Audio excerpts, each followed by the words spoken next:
But if you just use the right inlet, it goes. It's because people do not make the necessary effort to find which way. They want to go the way they know. It looks impossible. It is like you're riding a bullock cart, but you want to go to the moon. Somebody gives you a horsewhip and tells you, really whip the bulls, you'll get there. You won't get there. The reason why it's become so difficult is because too much nonsense has been spoken about it. If nobody had said anything about it, many people would have found their way. Too much nonsense has been said about it and a whole lot of confusion created. People have written too many things about it without knowing what it is. People have said too many things about it without having a clue what they're talking about, which has left people absolutely confused. At least, if people shut up, human intelligence is capable of knowing this. Because if you have an uncluttered intelligence, if a human being grows up with an uncluttered intelligence, when I say uncluttered, if your intelligence functions without being identified with anything in particular, then knowing the inner dimension becomes a natural process. Right now, that possibility has been taken away because right from day one, the parents are working hard to get the children identified with their family and their stupid values and whatever. The teachers are working super hard. You okay for a joke? I'm supposed to be serious? No? On a certain day, a bull strayed into the forest. He saw lush green grass and he went grazing inside. He went deep into the forest. A few days and weeks living there, he grew fat on food and no work. Then an old lion, who was well beyond his prime, was having difficulty hunting the wild animals, saw this fat bull. Easier to stalk and kill a bull than a deer, So he looked for his time and then pounced on him and killed him and ate him up. His stomach became real full. Then with great satisfaction he roared. A few hunters were passing that way. They heard the roar and tracked down the lion and shot him dead. The moral of the story is, when you're so full of bull, you should not open your mouth. But all the time these people are opening their mouth. If they all shut up for some time, it will be very natural for every human being to long to know. Right now they're just destroying that by giving ready-made solutions and all kinds of nonsense to believe in. It is very natural for your intelligence to probe at everything, isn't it? And how can you ignore yourself? You have ignored yourself because they have always made you look up there at some God that they themselves have not seen. Because of this, enlightenment has been transported or exported to heaven. Otherwise, it's simple. It's the most obvious. When you heard of Arjuna. So when Krishna went on talking truth, Arjuna said, where the hell is this truth that you're talking about? Where is it? Because if I ask you, is it here, you say no. If I ask you, is it there, you say no. At another time, if I ask you, is it here, you say yes.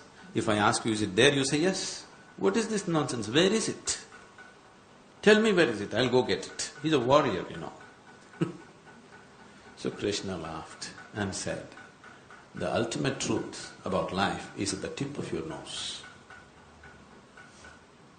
Now, there are many schools of yoga who are intensely focusing on the tips of their noses. You try focusing on the tip of your nose, within 2 minutes you'll get a headache, you will not get enlightenment. So, all he's saying is it's the most obvious. The problem is it's here, but your senses are set there. So you just need a little bit of turning around, that's all. Is this line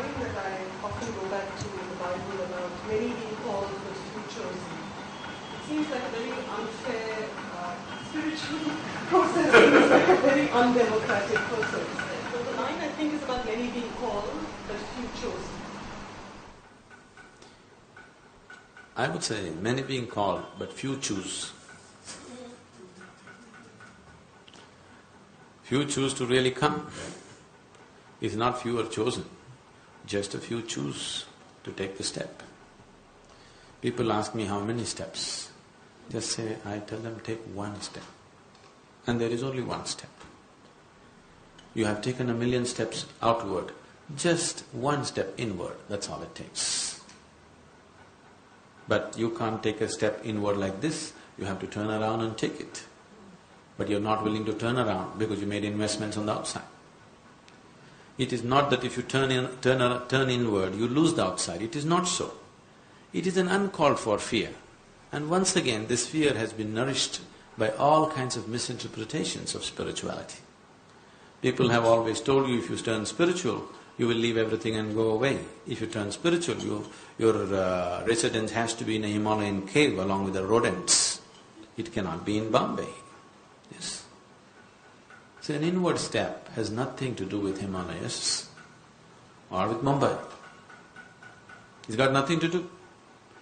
Mumbai and Himalayas is a choice of residence, that's all. That's an outward thing, it's nothing to do with your spirituality at all. You like to live in the mountains, fine, it's up to you. It has its advantages and disadvantages. You like to live in Mumbai, it has its advantages and disadvantages, isn't it? It is just that for a long time, all those people who wanted to, because there was no process of divorce in India, a lot of people chose spirituality as a way to leave their family. Okay. Because there was no honorable way of leaving your family unless you said, I'm going spiritual.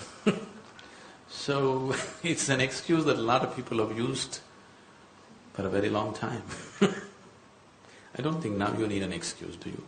But I don't find my inside a very nice place. You have never seen your inside. What you are right now calling as inside is your mind. Your mind is not inside. Your mind is just society's garbage bin, isn't it? Everything in your mind you picked up from outside. Everything that is in your mind is just what you've been exposed to, isn't it so? Isn't it so? So your mind is not inside, your mind is outside. Processing also. We do some processing of that garbage. You do some processing. I choose to come and sit and listen to you, but I won't choose to go and… Yes. See, you have no choice about what you take in. You have choice about what you make use of and what you don't. Yes? But even that choice is not really a choice, because that choice is also set up by something else that's gone in earlier. So you really have no great choice about it. Everything, the content of your head and the content of your body, both were collected from outside, isn't it so? You understand what I'm saying? This body you slowly accumulated. How? Just by eating food, isn't it? The content of your mind also you accumulated, just by your exposure and the impressions of what enters you through the 5 agencies. And these 5 agencies that you're using to collect the impressions of life around you, they are not reliable at all. When I say they're not reliable, one thing is, people have always told you, seeing is believing. Seeing is not believing. You know very well, everybody sees what they want to see, isn't it? Does everybody see the same thing? No, everybody sees what they want to see. Everybody does not see what is there. And going more fundamental into the very process of vision itself, even that's not reliable. Why is this so? That even something so fundamental is questionable is, sense organs were opened only to serve survival. They are sufficient instruments of survival. But if you're seeking something beyond survival, now you're talking enlightenment, which is not a survival process. Once you're looking at something beyond survival, then sense organs are no good. You have to have another dimension of perception. So the whole process of spirituality is just about enhancing your perception. Unfortunately, if I use the word spirituality, people think they'll have to do Ram Ram or go sit in the temple or in the church or mosque or they have to give up their food, or they have to give up their clothing, or something. It's not about that, it's about enhancing your perception. The only way to know is by enhancing your perception. Everything else is just belief, isn't it? And what you believe is immaterial, because if we work hard enough on you, we can make you believe any damn thing. We know that very well. We just have to work hard enough on you. We can make you believe the weirdest of things in the world if we work upon you right from your childhood, isn't it so? Haven't you seen enough of life around? You know that. So what you believe, whatever it may be, is of no existential value. It may have social value. When you talk about enlightenment, you are not talking about social or personal dimension of life. You're talking about an existential dimension of life. If you have to be open, if you have to know life in an existential way, the only way is to enhance your perception, not by thinking it up, not by philosophizing, not by discussion, not by believing. Only with enhanced perception can you receive life, can you know life. There is no other way to know life. So enlightenment means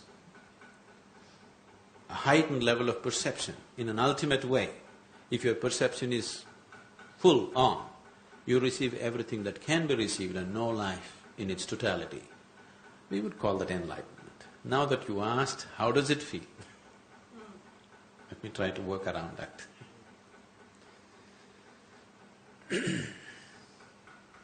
Fundamentally, it would, technically, I would say, enlightenment would be like this. If you sit here, your body is here, your mind is out there, what is me is always away from these two things. You can use the body, you can use the mind, but what is you is always a little away from these two things. If you look at life's experience, the biggest limitation upon you right now is your body and your mind. But the only two possibilities in your life are also your body and mind. Yes? The only possibility to exist here is just your body and your mind. At the same time, the biggest limitations upon you are also your body and mind, isn't it? The source of all suffering that any human being may know is his body and mind, isn't it so? Is there any other suffering? All the suffering in the existence, all the human suffering on the planet, the manufacturing unit is in your mind, isn't it so?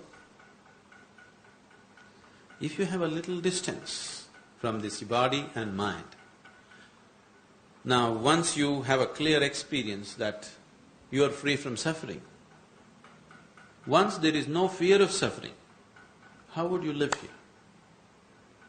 Every step that you take right now is half a step, because there is a fear of what will happen to me, what will happen to me, what will happen to me. If you carefully observe your life, I would say, for a majority of the population, at least 90% of their life is dedicated to their security. Their life, the steps that they take in their life are not being taken in search of joy or love or freedom or anything. It is always in search of security, isn't it so? Yes?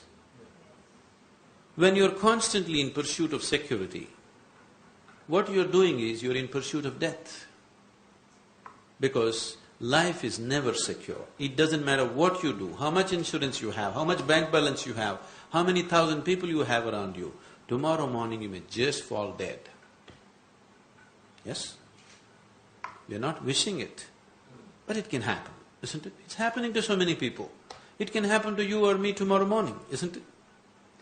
So as long as you're a physical body, as long as your life and the experience of life is limited only to the physical and the mental, living with fear and being constantly security oriented is unavoidable. It's inevitable. That's the only way you can live. So if your experience of life transcends the limitations of the physical, now physical and mental are there in your life, but you are never a part of it. You can use it, you can enjoy it, but you never become that. If this freedom is attained, can you imagine how you will live? Unbridled life, isn't it? You can play with life any way you want, but life cannot leave a single scratch upon you. Is that a good description of enlightenment? Is it worthwhile? It sounds right. Huh? It sounds frightening also. Frightening what? When you're enlightened, does that person become like vapor? That you begin to see that you begin to see that everything is like Maya and illusion, and everything fades, and people who, if someone you love gets enlightened, would they also see that you're meaningless and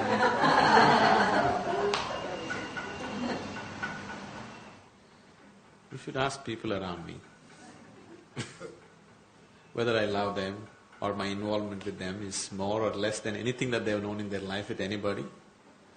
With thousands of people, I am very deeply, passionately involved.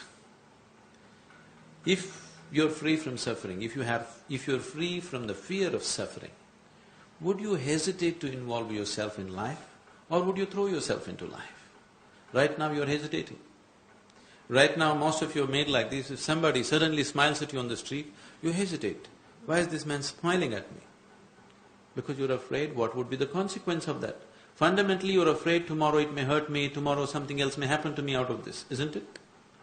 So you're constantly hesitating to involve yourself with life simply because of fear of suffering.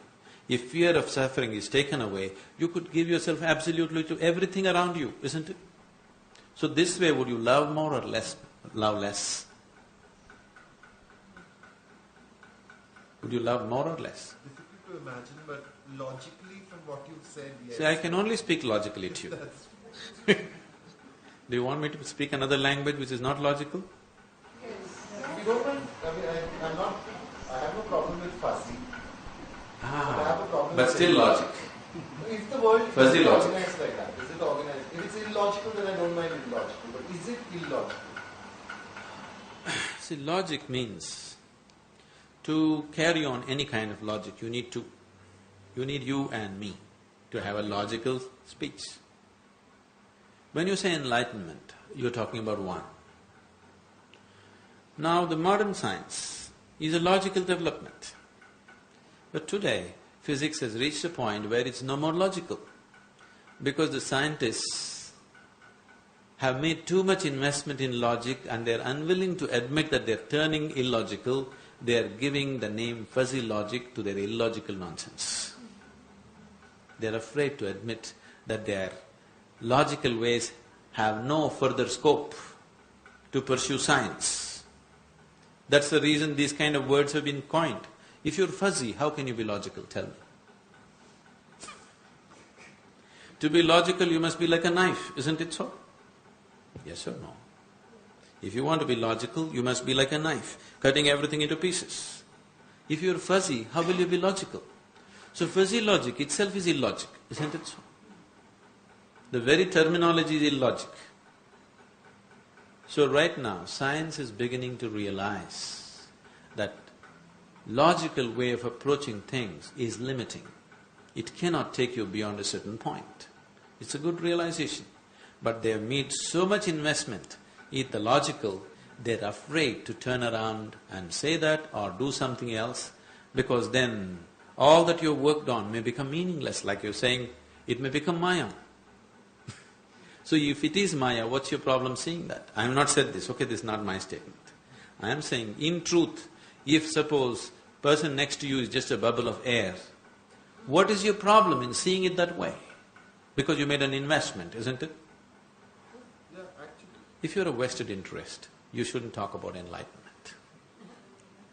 If you're a seeker, wanting to know what is true, only then you should talk about it. Now if you're telling me, even if this person is just a bubble of air, I would like to think he's made of gold, then I'm fine with you. I'm fine with you as a friend, but I won't talk enlightenment to you, because you have no intention like that. You have no intention of seeing life just the way it is. Why are we afraid of seeing life the way it is? You think the way creation is not as good as the way you have imagined it? That's a foolish idea, because you are just a piece of creation. Whatever you are imagining about life The way creation is must be far more beautiful than the way you are imagining it, isn't it? Because you are just a tiny speck of creation. If you can think up so much, what created you must be much, much more, isn't it so? At least is it logical to see it that way? And I see my mind as a fractured, fissured place with great capacity for violence. And therefore, extrapolating from that, my inventor could well have been demented. And the whole world, the whole of creation might not be benevolent. And that frightens me. And that's why I want him to be not a bubble of air. Now, you need to understand this. Only the fundamentals of life were created by whatever you refer to as the creator. The rest of it is your creation. If you have a demented mind, that is definitely your creation. You already told me that no matter what information gets into me, I still have a choice of processing it the way I want.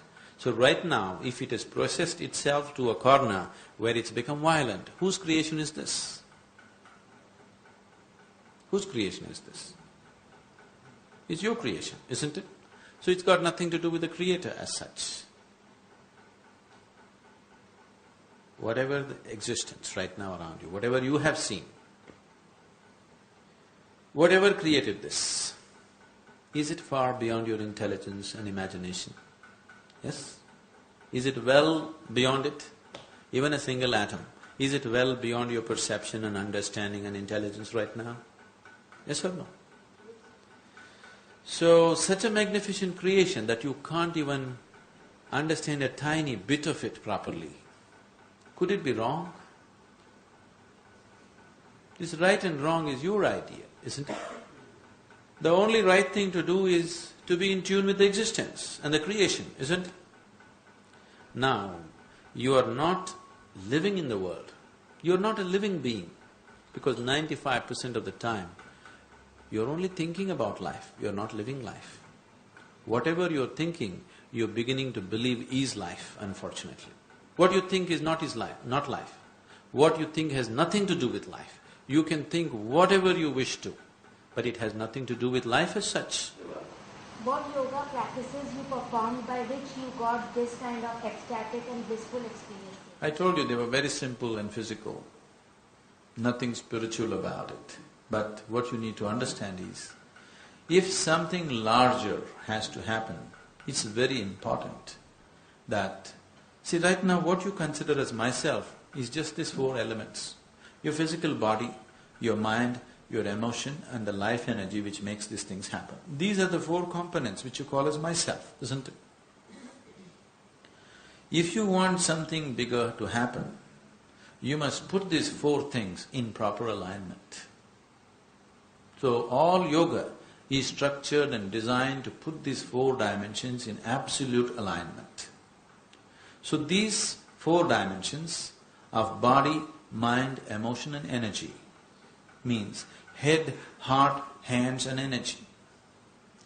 Is there anybody here who's only head, not heart, not hands, not energy? You're a combination of these four things, isn't it? So you need these four basic yogas. There are only four yogas. They are known as Gnana Yoga, Bhakti Yoga, Karma Yoga and Kriya Yoga. Gnana means if you employ your intelligence to reach your ultimate nature, it's called Gnana Yoga. If you employ your emotion to reach your ultimate nature, we call it Bhakti Yoga. If you employ your body to reach your ultimate nature or action, we call it Karma Yoga. If you transform your inner energies and reach your ultimate nature, it's called Kriya Yoga. These are the only four ways. But which one shall I take? There is no such choice, because you are a combination of all these four. You have to employ them in right proportion. Now in this person, the head may be dominant, in that person the heart may be dominant, in that person the body may be dominant. Accordingly, a right mixture has to be done, otherwise it won't happen. There's a very beautiful story in the yogic lore. Are you okay for stories? On a certain day, 4 men were walking in the forest. One is a Gnana yogi, another is a Bhakti yogi, another is a Kriya yogi, another is a Karma yogi. Usually these 4 people can never be together because they can't stand each other. A Gnana yogi, who is employing his intelligence, has great disdain for everybody. He thinks everybody is an utter fool, especially these bhakti people who are looking up and saying Ram Ram. He can't stand them at all. Yes? So, bhakti people, they have sympathy for everyone.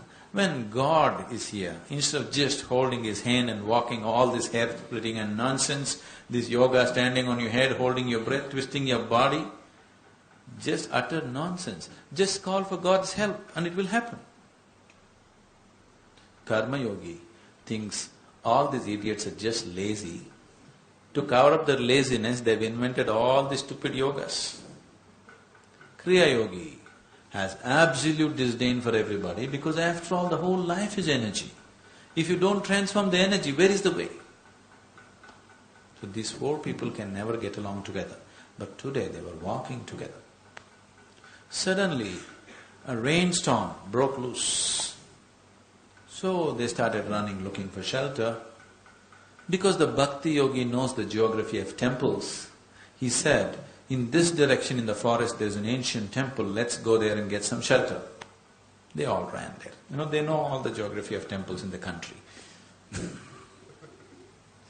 So they ran and then they found the temple. The temple was in a dilapidated condition. Just the roof and 4 columns were there were no walls, all gone long ago. The storm became more and more severe and started lashing from every direction, so they went closer and closer. In the center of the temple there is a lingam or whatever is a symbol of Shiva.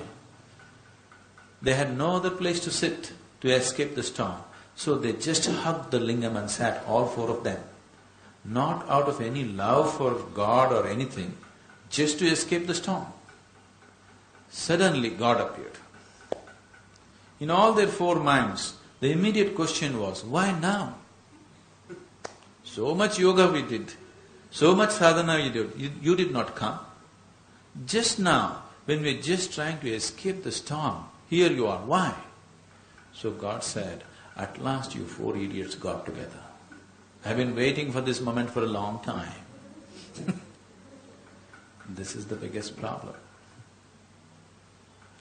If these 4 dimensions are not in alignment, nothing big can happen. You're trying to drive your car, one wheel pointed this way, one wheel pointed this way. You know what a torture you will be? That is the torture right now that you see in people. Their mind is this way, their heart is this way, their body is somewhere else, their energy is somewhere else. How do you expect them to travel smoothly to any destination for that matter? Yoga, what we are referring to as inner engineering, is just to align these 4 wheels in such a way that you travel smoothly. Right now, you're in the direction of hell, it doesn't matter.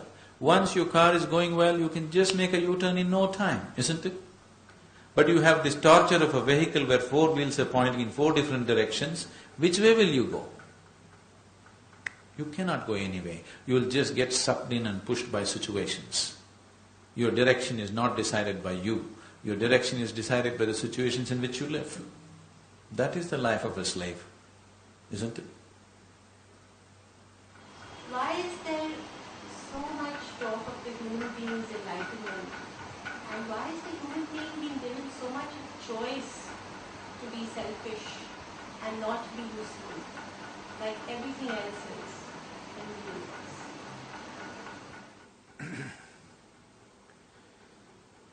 See, even the earthworm is not thinking of being useful.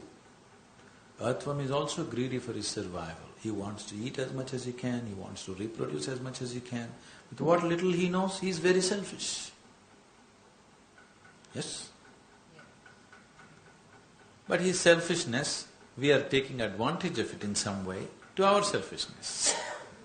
So all creatures, they are structured in such a way, they are not thinking of serving anybody. Don't think the tree outside is thinking of giving flowers to you, it's just trying to reproduce. Yes? It is trying to attract the bees and the birds and reproduce. It is not trying to give flowers to you to do puja in your puja room or wear it in your hair or smell it and feel wonderful about it. It is not at all concerned about you. It is striving for its survival and reproduction, isn't it? Isn't it so? You are giving it all kinds of meanings in your head. But all life, every creature a plant, animal, insect, worm is only striving for its survival. But because the creation is such that one striving for survival eats up another one and makes another one survive out of that, the whole process is a chain and it happens. You know the food chain and all that stuff. Why human life needs so much attention is because we are human beings. Earthworms may be having a meeting right now talking about their enlightenment, okay? But their methods won't work for you. Because we are human society, we are sitting here and talking about human enlightenment. So it's not just that we are paying so much attention to our lives, they are also paying enormous attention to their lives. They are not ignoring their lives. But what is the distinction is, animal life is still compulsive. In yoga, we look at life as happening in 3 different dimensions. This is called Mruga, Manusya and Deva. That means animal nature, human nature and divine nature. Animal nature is well established. Divine nature is very well established. What you call as human is not established. This moment you can be godlike, next moment you can be like a brute. You are swinging between the two. Sometimes you are near to this, sometimes you are near to that. Isn't it so? Look at yourself and see in 24 hours' time how many swings you make. This moment you're wonderful, next moment you're nasty, next moment you're beautiful, next moment you're ugly. Isn't this happening to you? Yes? So you're constantly swinging. There is no such thing that you can point out and say, this is human nature. Humanity is a flux. They can become anything they want. No other animal has this freedom. So this life, which was in that compartmentalized animal nature, has now evolved into a status where it is no more restricted, it can become anything it wants. This is a freedom, but this is what human beings are suffering right now. What people are suffering is not their bondage, what people are suffering is their freedom. That's why it's so tragic. If you're suffering your bondage, that is fine, but you're suffering your freedom. See, if your life was fixed up like animal nature, you wouldn't be suffering so much, isn't it? For example, let's say a tiger is born. He is not sitting there and planning and calculating how to become a good tiger. Just find enough food, he will become a good tiger. Yes? Gobble up as much food as you can, he will become a good tiger. He has no such fears and insecurities, will I become a tiger, will I end up as a house cat? These kind of problems don't exist for him. You are born as a human being. To become a good human being, how many things you have to do? And still you don't know. After all this, you still don't know where you belong, isn't it so? Compared to another human being, you can say, oh, okay, I am better than him. But by yourself, you do not know where you belong. Because what you call as human being is not established. You are left free by nature. This is a tremendous possibility. Later, nature left you free like this, trusting your intelligence, that naturally you will seek higher, not the lower. Because there is something within you which is always trying to seek the highest that you know, isn't it? If you know money, you want to be the richest man in the world. If you know power, you want to be the most powerful man in the world. If you are an arty person, you want to be the most artistic person in the world. Whatever you know as life, it is very natural for you to seek the highest in that, isn't it? So whatever you expose yourself to, you want to go there. So this is a natural urge. So this urge has been put into you and you've been left free to become whatever you want with the trust that you will anyway go for the highest. But right now, human beings are going about as if they want to disprove that. So, the talk about human enlightenment has risen only because of this unstructuring of life for you. If it was very structured, as it is for every other creature, we wouldn't be talking to you about enlightenment, we would be talking to you only about survival. And survival and survival.